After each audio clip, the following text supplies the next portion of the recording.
Salam, bugün baxacağımız mövzu eyni köklü sözlərdir. Deməli, eyni köklü sözlərin 3 şərtlə daha rahat, daha gözəl öyrənəcəyik. Eyni köklü sözlər. Baxın, birinci şərtimiz odur. Leksik, şəkilçi olmalıdır. Bax, mütləq leksik şəkilçi olmalıdır. Bu nə deməkdir? Məsələn, deyirəm, xoşbəxtlik. Baxın, əlbəttə ki, çıxa bilməz qarşımıza çox zaman, amma ola bilər ki, səhvən salınsın, bu isə sizi çaşdırmasın. Baxın, burada xoşbəxt sözünün kökü nədir? Xoş və bəxt sözü. Lik şəkilçisi var.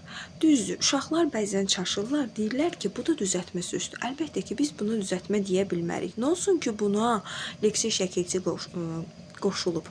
Biz görürük ki, bunun 2 dənə kökü var. Ona görə də biz buna mürəkkəb söz deməliyik. Mürəkkəb söz deməliyik. Buna biz düzəltmə söz deyə bilmərik.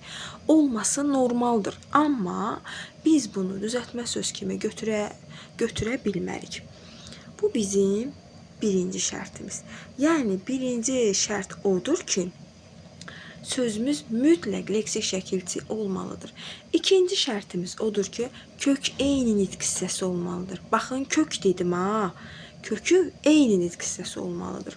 Üçüncü şərtimiz, kök eyni mənanı bildirməlidir. Eyni mənanı bildirməlidir. Yalnız bu 3 şərti ödəyən həmin sözləri biz eyni köklü deməliyik.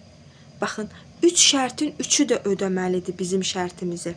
Ona görə biz buna mütləq eyni köklü deyə bilərik.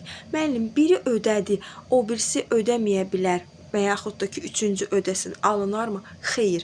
Mütləq ki, eyni köklü sözlər seçərkən, cərgəsinin sırasını seçərkən, bu 3 şərtin 3'ü də özünü doğrultmalıdır ki, biz həmin sözlərə eyni köklü sözlər deyək.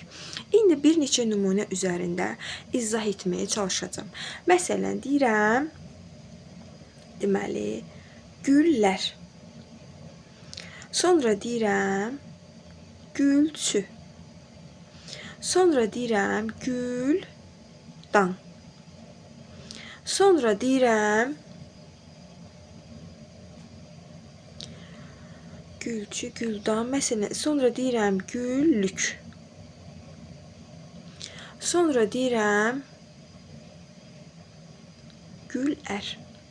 Və bu sözləri mən şərtləri qoyub, hansının hansı arasında olacağı eyni köklüləri tapacağım. Aha, baxırıq. Deməli, leksik şəkilçi olmalıdır. Gəlin elə birincidən başlayaq. Deməli, birinci şərtimiz nə idi? Leksik şəkilçi olmağı. Deməli, leksik şəkilçi var. Hansında? Sözün kökü gül, güllük. Deməli, bu birinci şərti ödədi. Birinci sözümüz gülər sözüdür. Gülər sözü leksik şəkilçi yoxdur, qrammatik şəkilçidir. Ona görə birincini çıxmış oluruq. Üçüncü sözə baxırıq. Güldan. Bəli, sözün kökü gül və güldan leksik şəkilçidir. Doğrudur. Dördüncü sözümüz gülçüdür. Gül sözün kökü, gülçü leksik şəkilçidir. Bəli, bu da doğrudur.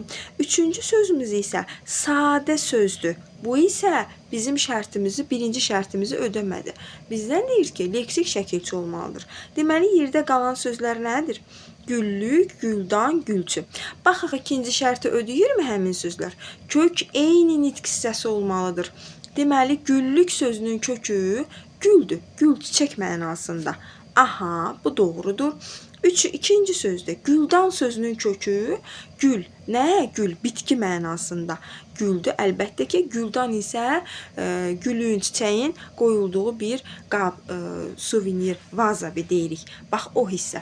Deməli, bu sözümüzün də kökü, güldan sözümüzün kökü həmin güllük sözü ilə eynidir. Bunu da götürdük.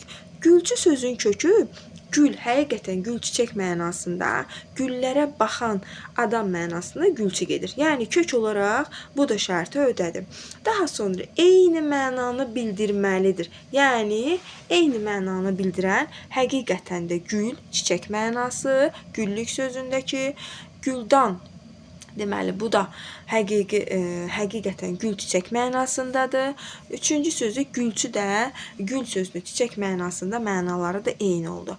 Deməli, bizim bu üç şərtimizin üçünü də ödəyən hansı sözlər oldu? Güllük, güldan və gülçü sözü. Mütləq uşaqlar nəzərə almaq lazımdır ki, bu üç şərtin üçü də özünü doğrultmalıdır ki, biz bu sözlərə eyni köklü sözlər deyək.